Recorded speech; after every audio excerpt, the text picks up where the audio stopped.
All right. Hello, Paul. Hello, everybody, and welcome to Dispersing the Fog. This is episode 11, and we're recording this on May 19th, Victoria Day, the way to celebrate across the country. Everybody gets the day off, but not us, Paul. We're working hard. We're here to record and serve the people. Paul, geez, you're looking a little tanned there. You look tanned and you look warm. But before I ask you about your trip, just because it's Victoria Day, I wanted to ask you maybe if you could reflect a little bit on what it was like to live under the reign of Queen Victoria. I wondered about that. Why do we still have what happened to Queen Elizabeth Day and King George Day and all those other things? Why are we? I was thinking about that this morning. Why are we stuck celebrating Queen Victoria Day in 1861 to whatever, 1901 or whatever it was, something like that? Well, this is I have a I have a beef or a theory or something about this, which is once we start celebrating a day, it never ever stops. Like when are we going to stop celebrating? I don't know. Queen Victoria Day, for example. I mean, she's been dead for a long time. Like, do these things ever finish, or are we just going to do this the rest of our lives and for generations to come? It seems like they're every day you're online and there it's this day or that day, and it's just in perpetuity. Yeah, it's time to end them. I mean, it's or move around or give someone else the day. We need the day off. Don't get me wrong. Yeah. We're Yeah. happy to take the day off and have the holiday, but Not let's a day go. off in Nova Scotia. You don't get the day off there. Well, the office here is closed. I'm at the office today. I'm the Yeah, only that's one right.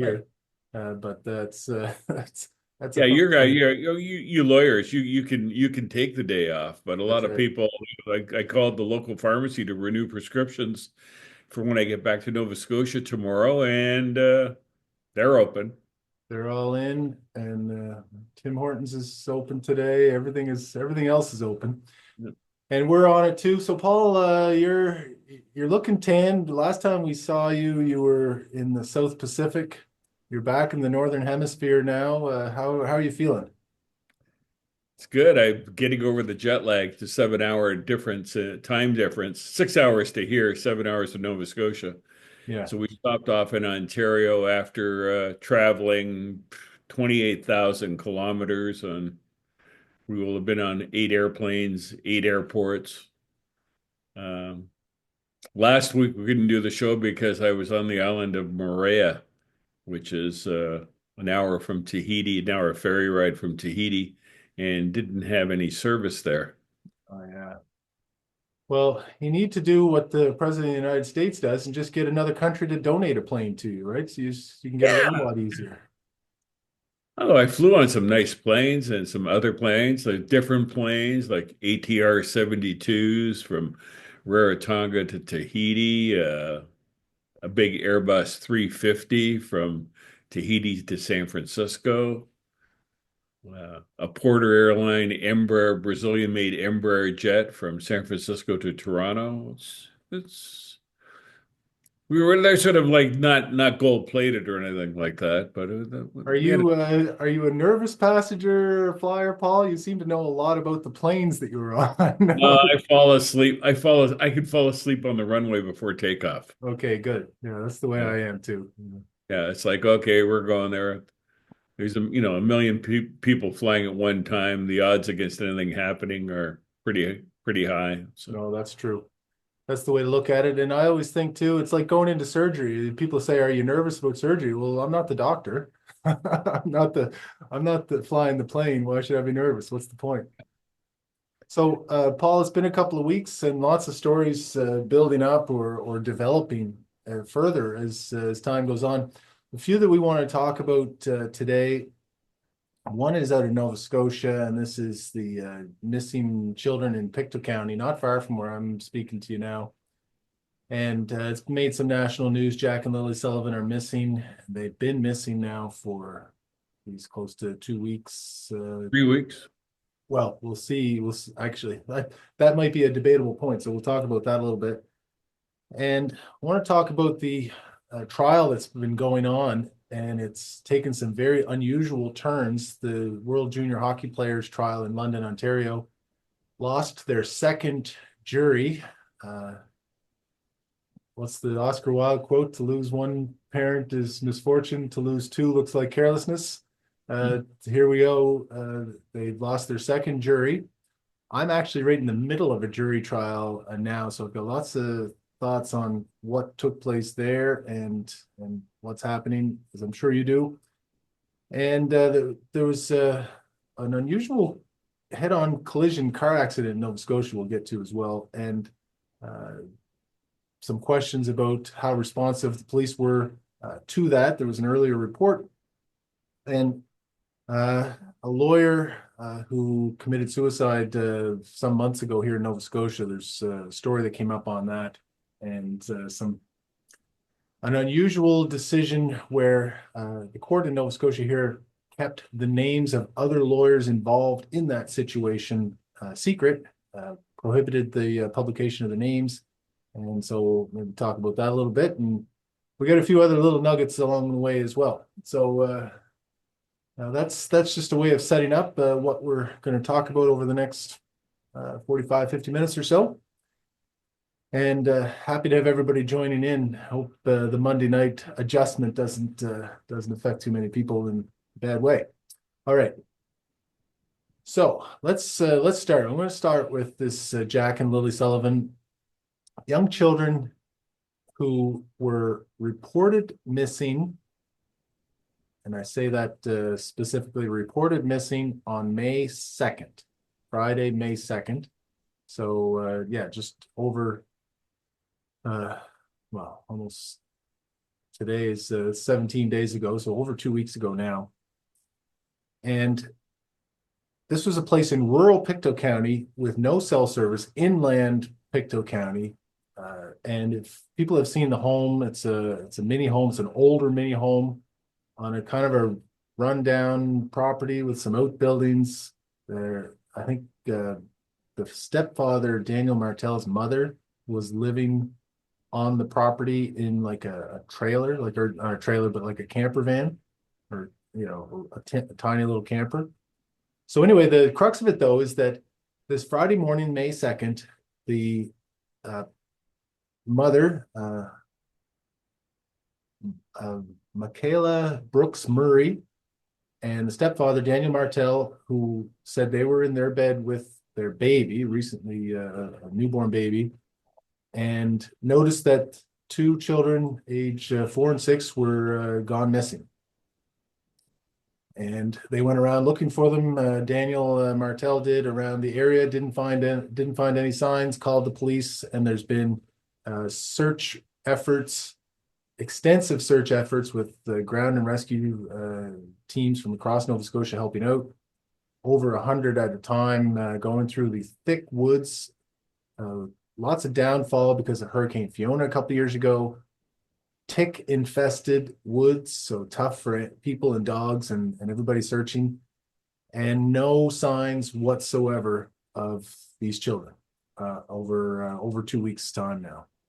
So Paul, lots of little details I want to get into with this, but that's just a setup. When you first heard about this story, what kind of things were going through your mind? Well, the first thing that I think leapt out to everyone was the fact that the Royal Canadian Mounted Police, who have jurisdiction as a contract police force there, um, didn't conduct a search, didn't call in a search team immediately to look for these children. They treated it as if there were a couple of teenagers gone missing for a couple of hours. It was really, really strange. And we mentioned this on one of the last podcasts we did around that time, that was curious. Like, why would they do that? And have you heard anything since then? So this is okay. Here's the part that stands out to me after this amount of time, because there's been some quotes from the police. They're investigating. Well, okay, I guess that's the question. Are they investigating? They said they received 180 tips. They have 35 people to interview. Now, the Justice Minister of Nova Scotia, Becky Drouin, has told people not to speculate. They've been, don't think of these conspiracy theories. But for all appearances, there's a criminal investigation taking place here, isn't there? Well, it seems there's been a criminal investigation from the beginning, because if the police weren't conducting a search from the get-go, that suggests they believe something else happened, Yeah, doesn't it? that's what it told me. Like, so you think, okay, they're young kids, it's thick woods, it's gonna be tough to get around. Maybe they grew up in the woods, maybe they know it a little bit, but still, they're young and you know, who knows how hardy or whatever. You would think that it wouldn't be hard to find in the woods surrounding the area.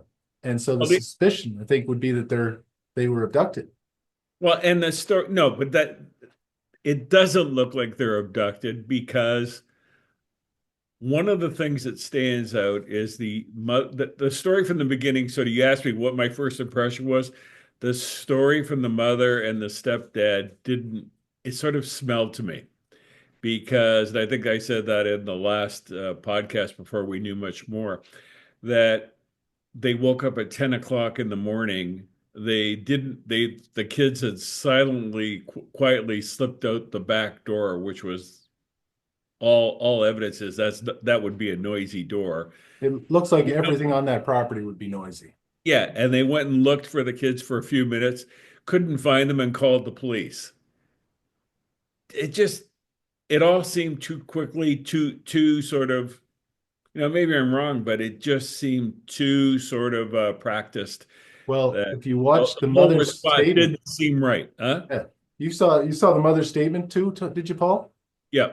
So if anybody watches her, yeah, she gave an interview and then now she's gone completely AWOL.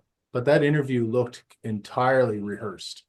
It looked And like the other she thing was, she was is, in her mind going through the points we agreed on, the points we agreed on, the points we agreed on, you know?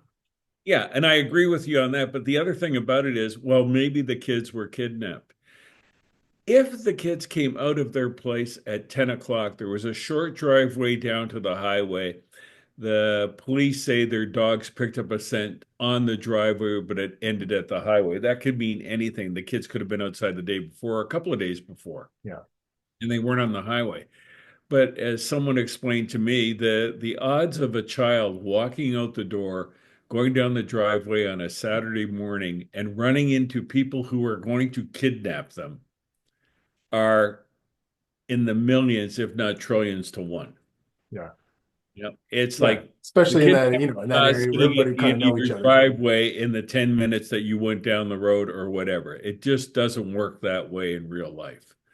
So that's a preposterous story, highly, highly unlikely. And it raises the question of when were these kids last seen? They weren't at school for a couple of days or daycare for a couple of days. Prior to that, I think there are indications there was a party on the property the night before. Did anyone see the kids then? Um, Yeah, there was are the school on Tuesday. Yeah, They had been in school on Tuesday. There was no school on Wednesday and in service. And then they were sick and not in school, apparently sick. And that was the explanation, not in school on Thursday. Neither of them went anywhere Thursday. So the last time they were seen publicly, seems, was Tuesday. So my that's one of my thoughts was like, did they go missing earlier and the parents just didn't report anything and therefore the kids could have gotten further afield than everybody's letting on? That's one potential. The other that I've seen out there, and I don't know what to make of this, is, would the parents have somehow, uh, sent the kids off with somebody? I sold the children like this. Like, you see the wild theories out there, and I was like, well, geez, I can't imagine.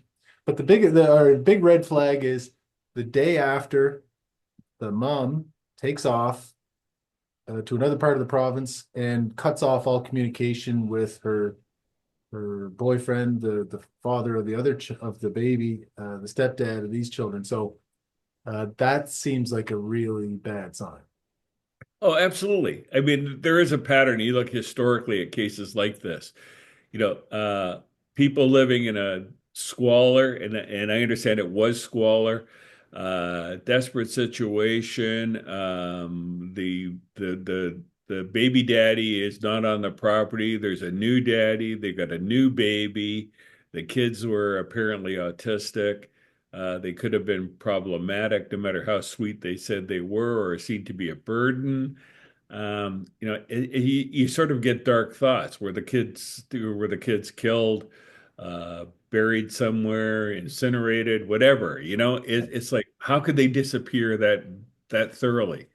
There's something going on here. The police response is curious, but again, this is the RCMP, understaffed, undermanned, and does things in a curious way. What were they doing? I mean, we had a case 5 years ago in where there's a missing boy, Dylan Ealer, Yeah. 3 years old, has been missing for 5 years, never found, case not solved. Again, this was Truro Police and the RCMP involved in that. What happened? What's going on? Yeah, it defies all reasoning. I mean, you think the worst possible explanations, yeah, did the parents just not have enough money to support the children and thought, well, this is what we're going to do, and now they can't talk to each other. They had their story straight, and now it's too awful. They can't hold it together, and they're cut off. What I don't, I'm still bothered by the police response though. Like if they're doing an investigation, they should be telling this to somebody. They should be certainly telling this to Mr. Martell, who would certainly be a suspect, and the mom, who Miss Brooks Murray, who would certainly be a suspect. And so I know the police have said to the family not to speak much, but I wonder if they've articulated it in a proper way to say, this is an investigation. Anything you say now might be used against you if you speak. So that's why you shouldn't speak. Or if they're just sort of advising it to keep the search clean in a sense. Well, the other thing is that people are sophisticated enough at every level of society now that if they're in this situation, the first thing they do is bring in a lawyer. You should know that, Yeah. and approach the police with a lawyer in hand so they don't have to say much. How would that work in this situation? If they lawyered up, what could the police find from them? Not sure if they don't seem to have, and they wouldn't seem to have the resources to do that. Legal aid certainly wouldn't touch a matter at this stage where there's been no charges laid. So I don't think they would have the ability to lawyer up. Maybe they wish they could. But if they did, then yeah, a lawyer would be saying not to provide anything. Like Mr. Martell said, he has provided his cell phone to the police. To the extent that might be helpful. Now they live in an area with no cell coverage, so did he have Wi-Fi calling? Was he using it for any reason? Was that his primary mode of communication? Who knows? A lot of questions about that, but he says he's provided the phone to them. That would seem like they would have the ability then to go through his search history and that sort of thing, which if you had a lawyer, the lawyer would be telling you not to do those things. Well, the other thing that got me in this case, which, early on as I was sort of away and sort of monitoring it from afar, is the reaction on social media. And, one of the first things that came out were people, who self-righteously got on social media and said, we've alerted the government of Nova Scotia that these two children are natives, First Nations children, and as if this is the most important thing that should be done there. And as if the government is going to put all its resources into finding them because of this, not that they're children, but they're First Nations children, Yeah. as if this implied some sort of status or this is some sort of outrage that First Nations children are being victimized. I'm not sure what it was, but it just always strikes me odd that you've got these kids who have First Nations blood. The mother, whose last name was Malaya Brooks, Malaya Brooks Murray, but the Brooks family were prominent First Nations people on a number of reserves in Nova Scotia and New Brunswick, including Indian Brook. And she had, her father was, as I understand it, had an extensive criminal record, but she obviously grew up in a desperate situation. At the same time, if she's First Nations, why why wasn't her kids better taken care of by the community? Yeah. If you're going to claim this First Nations sort of attachment, and there's all kinds of resources provided to First Nations communities. Why were these kids in such a desperate situation? It doesn't make any sense. They could have been on First Nation Reserve if that was the case. And, there's lots of resources there for children. They could, the parents don't seem to have, I don't know if they were employed or employable, but, you know, were they getting social assistance and to what extent were they using that? I think it might have been four adults. I think there might have been a brother or something also living on the property. You know, get out and get a CCA. There's lots of work out there for people that want to work, and you can get more than minimum wage as well. So, No, no, absolutely. But getting back to social media, yeah, another thing, when people began to speculate, and I saw this, we've seen this in previous cases, whether it be the Portapic massacre and a number of things that have happened afterwards. There's this predilection among people on social media that when people begin to speculate, ordinary people are looking at the situation and they're starting to speculate openly on social media, which the police advise you not to do. Um, Speculate that what may have happened. And then you get all of these naysayers who come in and say, stop the drama, start trying to make things so dramatic, let the police do their work. Well, in the vacuum, especially with social media, people are going to fill that vacuum. And it's obvious that someone's story, the story isn't right. The story doesn't make sense. And the police aren't helping it by doing what they're doing. no, they're not. And the other thing I saw the police criticized for doing was they had a briefing to the public, and I think they spent the first minute or two doing a land acknowledgement and all the other acknowledgements that you do before people do, important meetings or whatever public events. It's like, come on, get to it. This is an urgent situation. Well, I Uh, sent you an article recently about that exact thing before they did that yeah, hearing about someone, I can't remember who the writer was, talking about that exact issue about land acknowledgments, et cetera. This like like nobody's vacuous acknowledgments that mean nothing. they meant Uh, nothing, and but make everybody you listening feel was good. just like, all right, get through this. Oh my God, Yeah. get to the point. And we did the same thing. I pointed out in my book, which is coming out June 10th. Just around the corner. I point out that that's one of the things they consistently did at the Mass Casualty Commission. These before any hearing, acknowledging the this is on native land, et cetera, and all these other all these acknowledgments, which are meaningless, absolutely meaningless.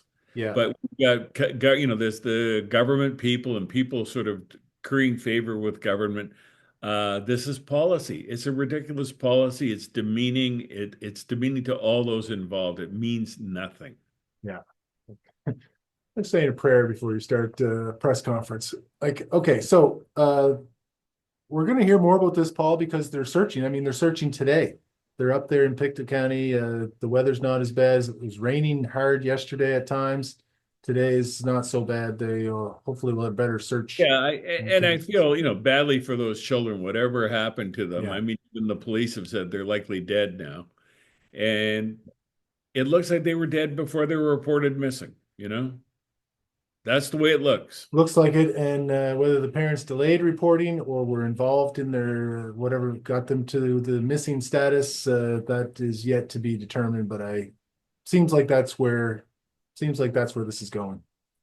No, All right, absolutely. let's stay in Nova Scotia for this other story, Paul, just because it's not terribly related, but it's rural Nova Scotia. There was a car accident down in the valley, and I think you know a little more of the details on this. What I heard, I saw that there was a head-on collision, but then on the next part, a sentence I read was that it was on a divided stretch of divided highway, uh, and so that was peculiar.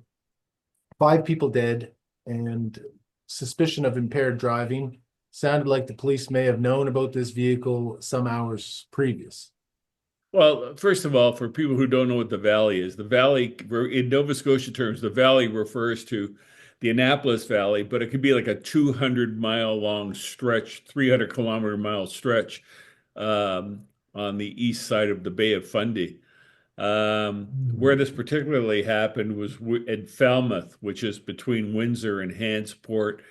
People have been in that area before, Wolfville, sort of between Wolfville and Windsor. And on the Saturday night, May 10th, the RCMP received a call about a drunk driver, suspected drunk driver. I believe the car's license plate was given to the police. The RCMP said they searched for the car and searched extensively for the car and couldn't find it. So if they had the license number or a description of the car, which I think they did have, they could have gone to the house or whatever. Um, but as for searching extensively, not so much. Because 4 hours later, in the same area, the car went the wrong way on the highway, Highway 101, and hit another car with four people in it, killing three of them. Two of the people in the car going the wrong way were killed, and the fourth person in the other car was in critical condition and has now been updated to, stable condition in hospital. So survived the crash. Yeah. But the RCMP, right off the get-go, we searched extensively for that car and we haven't heard a word since. And there's been calls for a CERT investigation, the police watchdog, into what the police did or didn't do. No mention of that happening unless you've heard something, Adam. I haven't And I, heard anything reported on that angle of it. I would suspect that when this passenger who's in the hospital is sufficiently conscious to give instructions and think about the matter, they're going to be exploring what to do about the RCMP there. So we should find out the how extensive that search was, Paul, because I'd be very surprised if this survivor doesn't try to take action against the RCMP, at least to explore how much of a search they really did. A drunk driver is a dangerous public issue. And so, they're the ones out there looking. They were told about it. They have a responsibility then to investigate, how much of an investigation was done. Did they move on to other things that were more important? I mean, we need to hear all these things. I don't think just saying it was an extensive search is enough. and I think that, going back to our experiences with the Portapic massacre, it'd be nice in this case to have the 911 tapes or any sort of log of communications between all the people involved, because all the police involved. I suspect there are serious gaps. I also suspect that the Windsor detachment, which was probably investigating this, of the RCMP Windsor detachment, probably was understaffed that night as usual. The force has like staffing problems right across the country. No more so than in Nova Scotia. And I'd like to know who was in charge Saturday night. Who was in charge? What were the orders? What was everyone doing? How much attention did they pay to this? Or was it, an officer took one sweep through the area? Can't find anything here. Go get a coffee, and I had Saturday night. I'm going to write some reports. Yeah. I If I don't get think. another call, I I'll just get the respond to gut it. feeling. I've called the police before on drunk drivers, Yeah. and sometimes they respond, sometimes they don't. But it's easy for the RCMP to say, "Oh, we conducted an extensive search. Show us the records. Yeah. If this Show us was the United published States, records." this is one of the things we learned too in the mass casualty, like the comparison to Uvalde, Texas, and the amount of information that came out of that shooting situation there. We were getting recordings right away. We were getting all of this stuff issued publicly. Here, we should have, as a public, we should have the 911 tapes to, or somebody should have them, at least the media could, to see, all right, well, was there an issue here? How much information was provided to the police?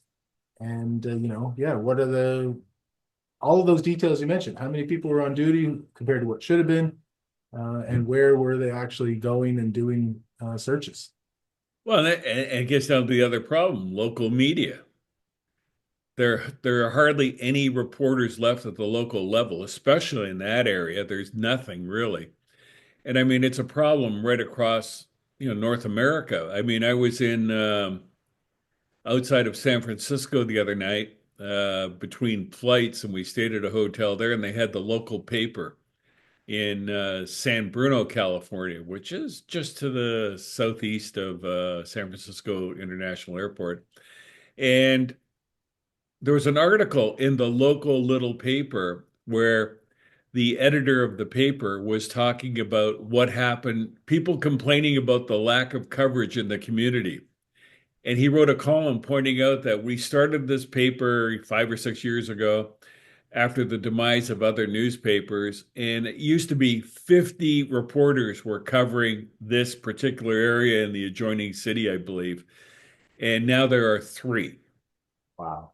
And the three reporters are trying to cover not only that area, but the wider community of about 8 or 9 different communities. And people are begging for coverage because everything is falling through the cracks. Politicians are getting away with all kinds of things, developers, police, whatever.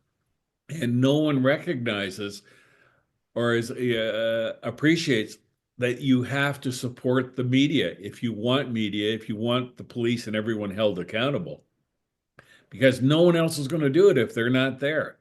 So in this situation, we have very few reporters around to knock on doors, to put in requests, and maybe we have to get citizens sort of organized to do this because clearly we should have an access to information requests on those police records. If the police said we did an extensive search, prove it. Yeah.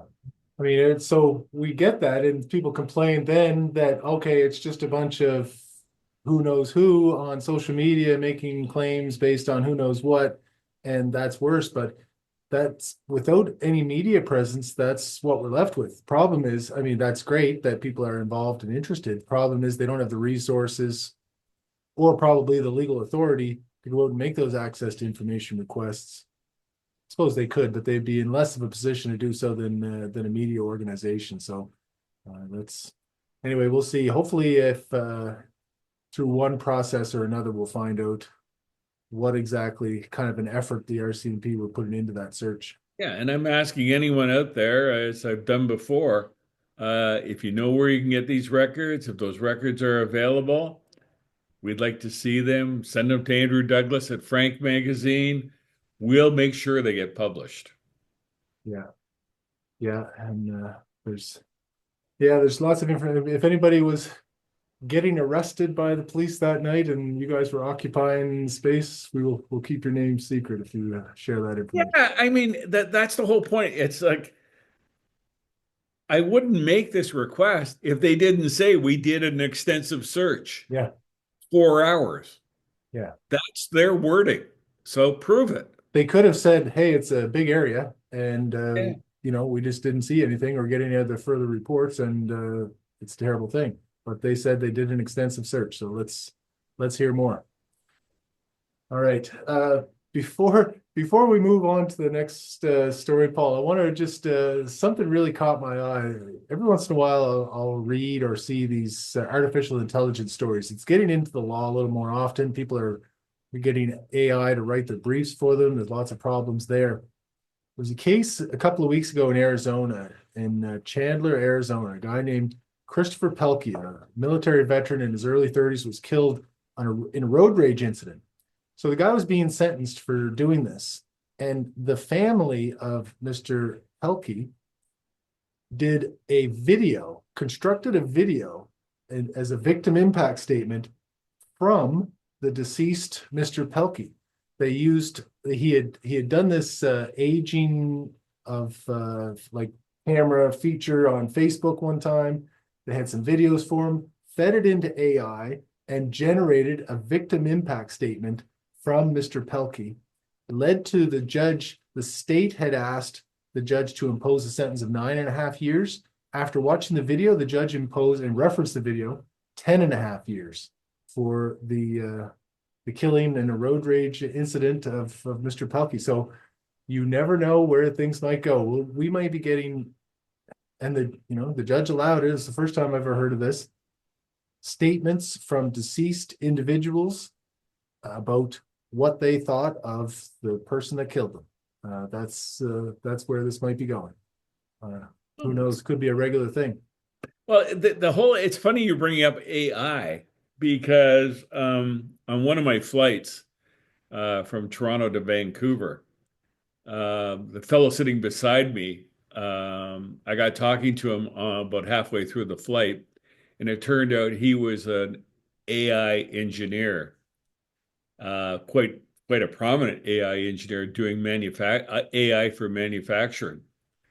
And he was discussing the pros and cons with me about what's going to happen with AI and engineering. But the most interesting thing he said to me, and this is a little off topic, is that he went on social media for the first time in 2008. And at the time, he said it was an interesting product. He said, I got off social media in 2011 because I realized I was the product.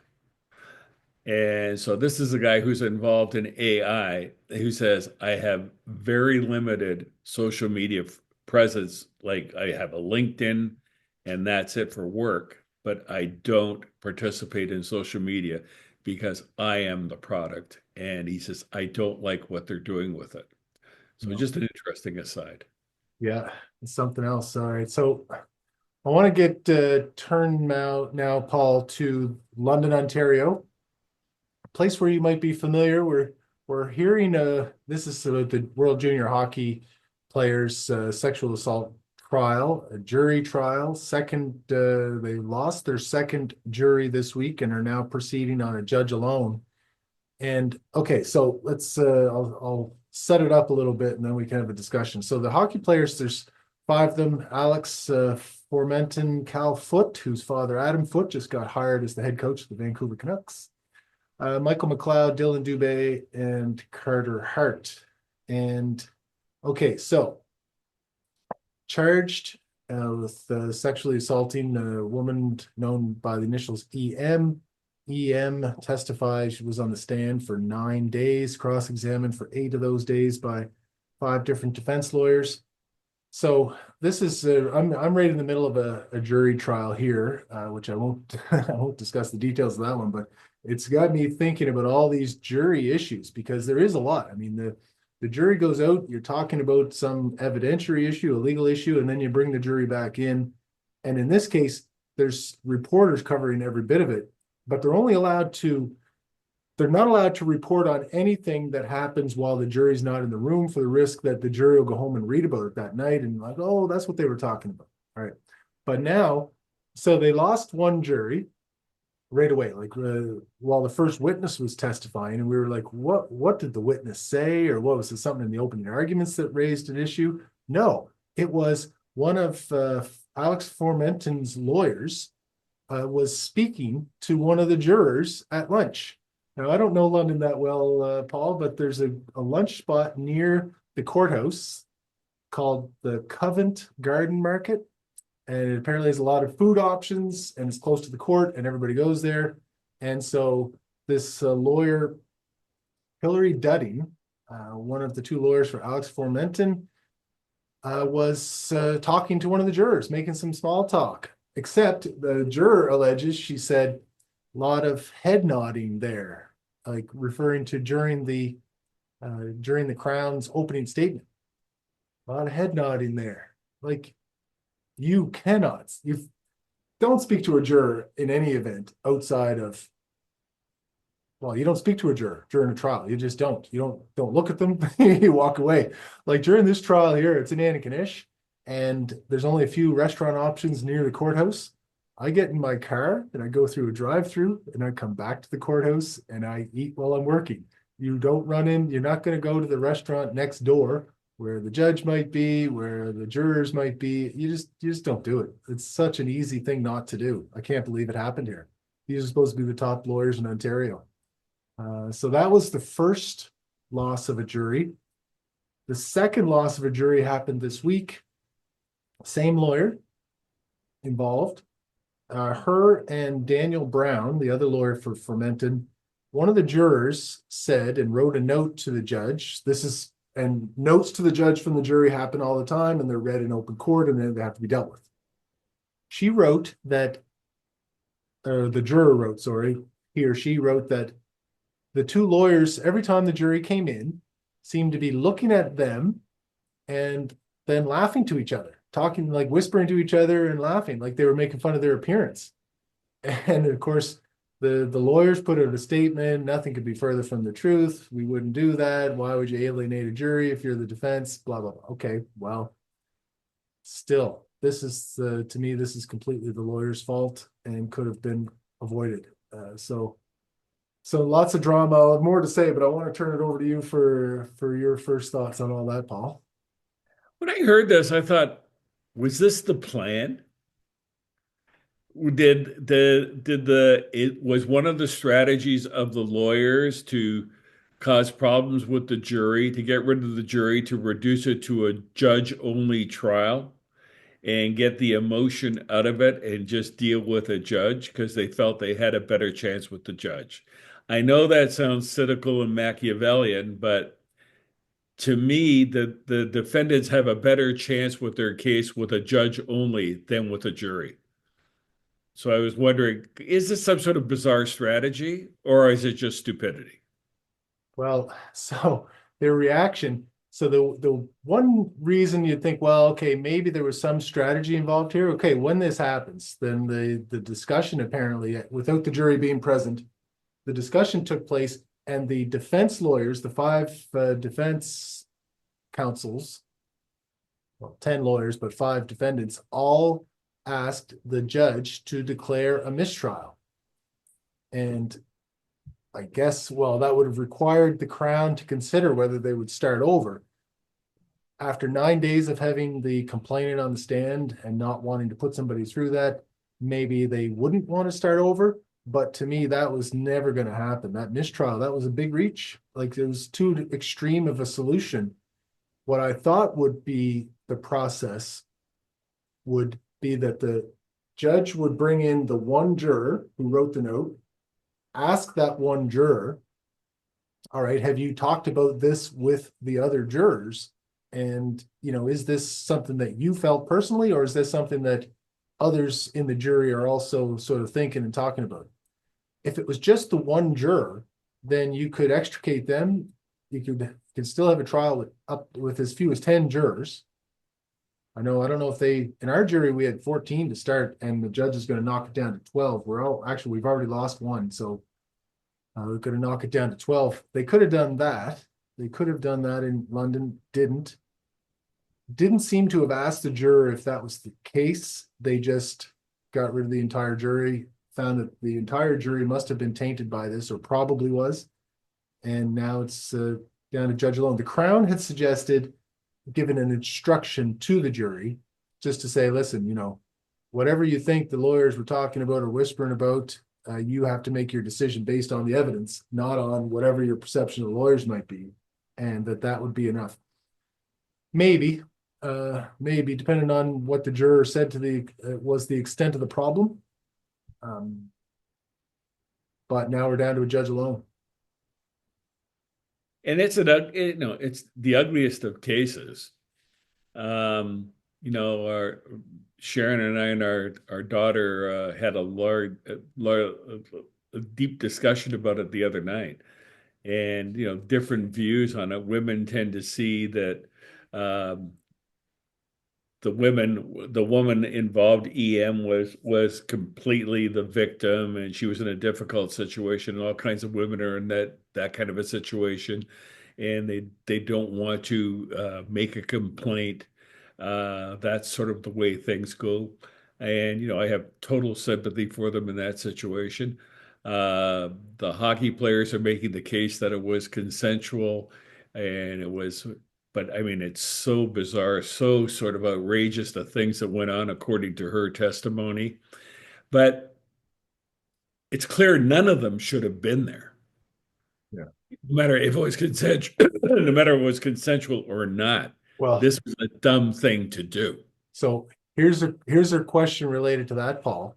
Okay, so assume for the moment that the judge now, believes that there was either consent or what's called honest but mistaken belief in consent, and finds them not guilty. Do any of these five players play in the NHL again? You know, after everybody knows this about them, Carter Hart was an all-star. You know, that's Who knows? does anybody take a chance on these guys?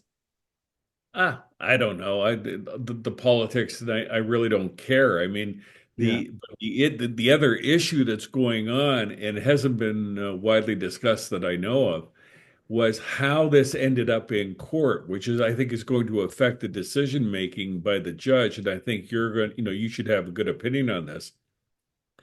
That EM received a settlement from Hockey Canada yeah, early on.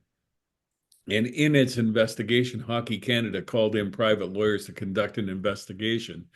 They interviewed some, if not all, of the players once as part of I think there's supposed to be two interviews. After the first interviews, the lawyer handed over the interview material, the transcripts, to the police.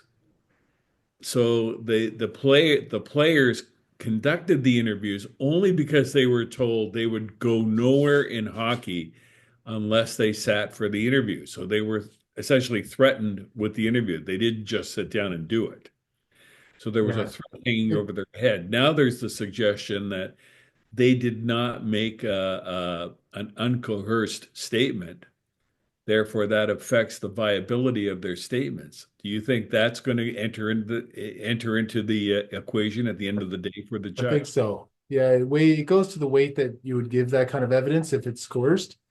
Now, the first question would be, is it admissible evidence? Because you see this in other, it's an employment circumstance. They're employed in a way as hockey players.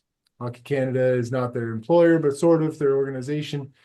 If somebody went through the HR process at work and then was charged criminally, what happens to those interviews from the internal HR process? They tend to get used. They tend to get used by the police. There's usually an application that would be required in court to be able to use them. Sometimes the defense will just consent to them going in, But it seems to depending be on an how issue damaging they here. are. It seems to be an issue that hasn't been widely discussed yet. No, that's right. What do you think? Well, the problem, here's the issue. Any defendant has the right to remain silent and not give any evidence against themselves. And if you are being coerced for financial purposes or other, employment being held over your head, if you don't cooperate with this process, you will not continue to be employed or whatever. You have those other external threats. Well, then that's a violation of the right to silence, and those statements should not be they shouldn't be accessible to the prosecution, to the police. So I think that complicating factor alone suggests to me that people, especially on the victim side, the complainant side, are going to be likely outraged by whatever happens. Because I don't think my gut feeling is that the sentences are not going to be, if they're convicted, the sentences then are not going to be as grave as people might think they should be. And I have sort of looking at it, I'm on the fence of whether they're going to be convicted because of all the complications in the testimony. Yeah, I would have, well, I think the parties agreed to go judge alone eventually after initially disagreeing, and then, well, at least the Crown agreed to that approach of judge alone. Well, the other parties would have had to re-elect.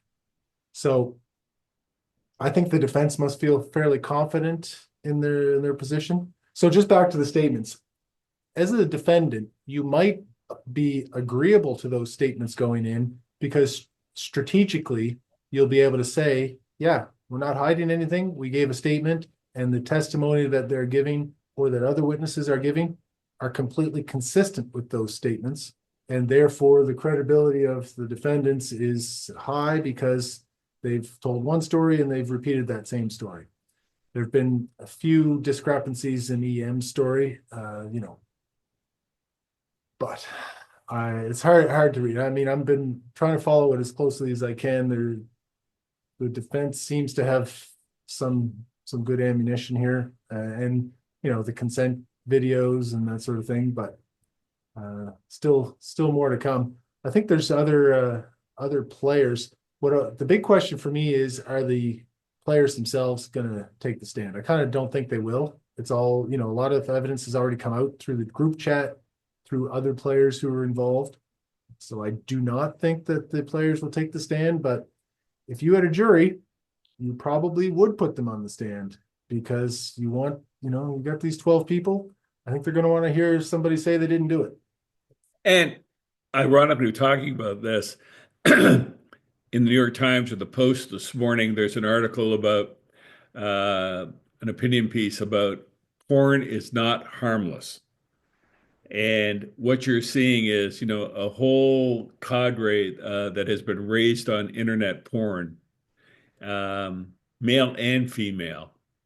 And something like this comes right out of that sort of education, if you call it that. No, it really Uh, does. Yeah. and this article came out. It makes no mention of what happened there, but it clearly was inspired by porn because you'd have to be an idiot to basically get involved in a situation like that on either side of the equation. Yeah. A woman going in with a pro hockey player they met at a bar into their hotel room where other guys are in other rooms or whatever.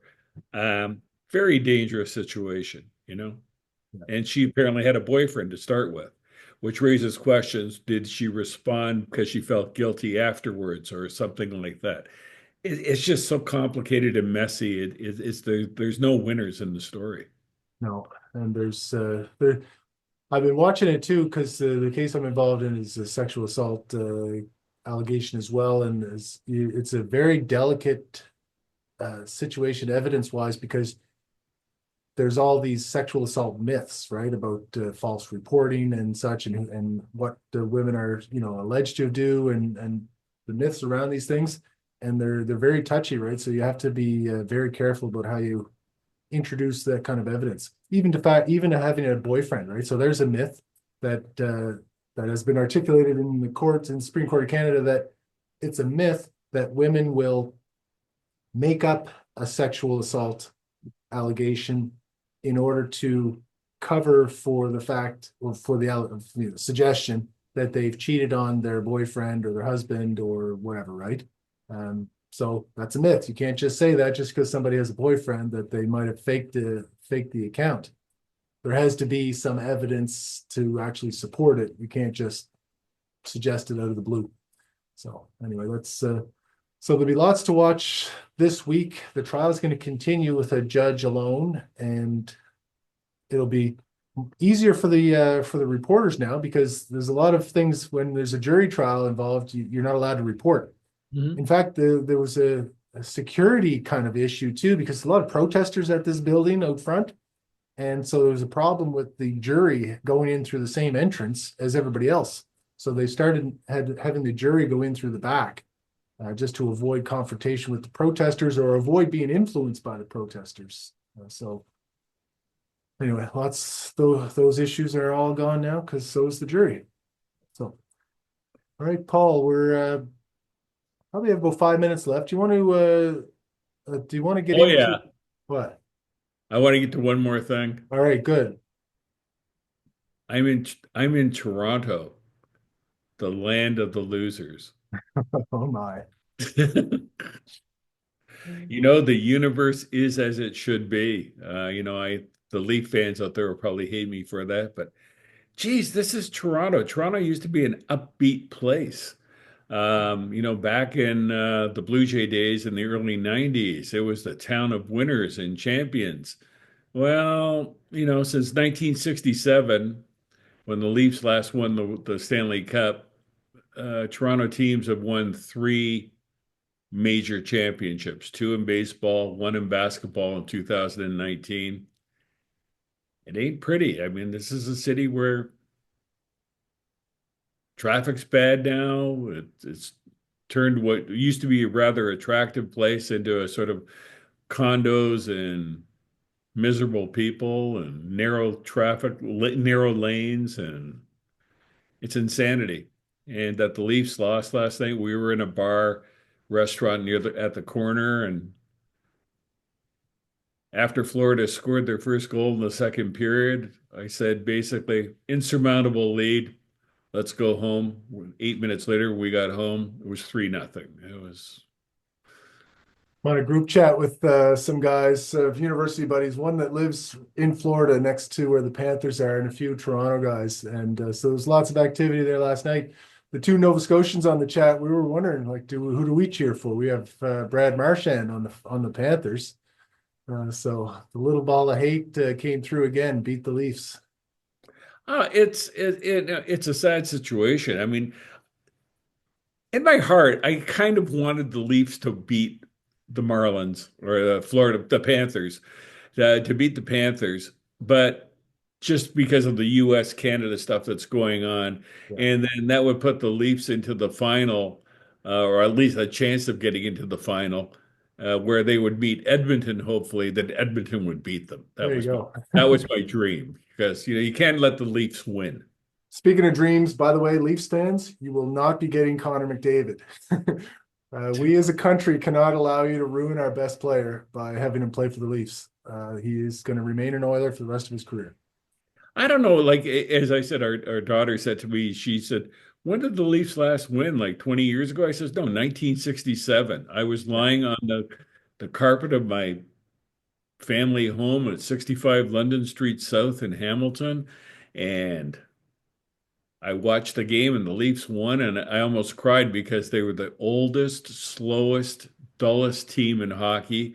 They had four players over the age of 40 on it, a whole bunch over the age of 30. They're the oldest team ever to win the Stanley Cup. It looked like they skated in rubber boots. They were just a horrible team to watch, and they haven't won since." And I said, "That's a long time. That's a long That's a time." long time, man. I know. And there's lots of consternation around Toronto. You're in the right place or the wrong place. I'm not sure, Paul, but that's a good description, I think, of Toronto. Especially, I was there in the last fall, the gridlock, the condos downtown, and I'm sure they're all, yeah, feeling Yeah, it today. the city is overbuilt. It's got more people than it can service, more buildings than it can service, properly service. It's a mess. And they've allowed it to become a mess. And you could see it happening 25, 30 years ago. And that's why I moved to Nova Scotia.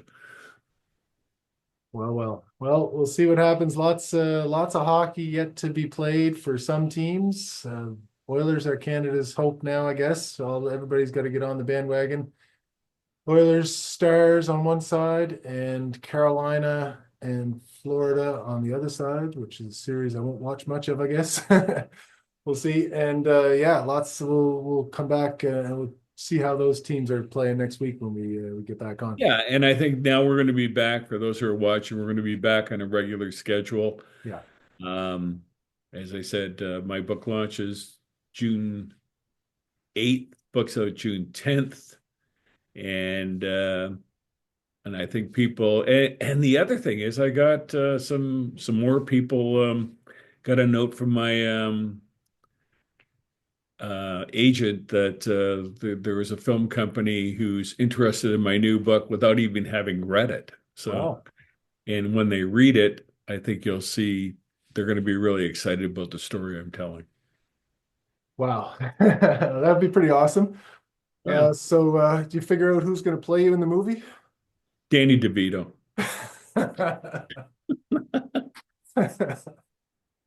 Well, I'll go with Nicolas Cage playing the Okay, part. okay. And then who plays you? No, that's what I was gonna say Nicolas Oh, you're Cage, but Nicolas Cage. Okay.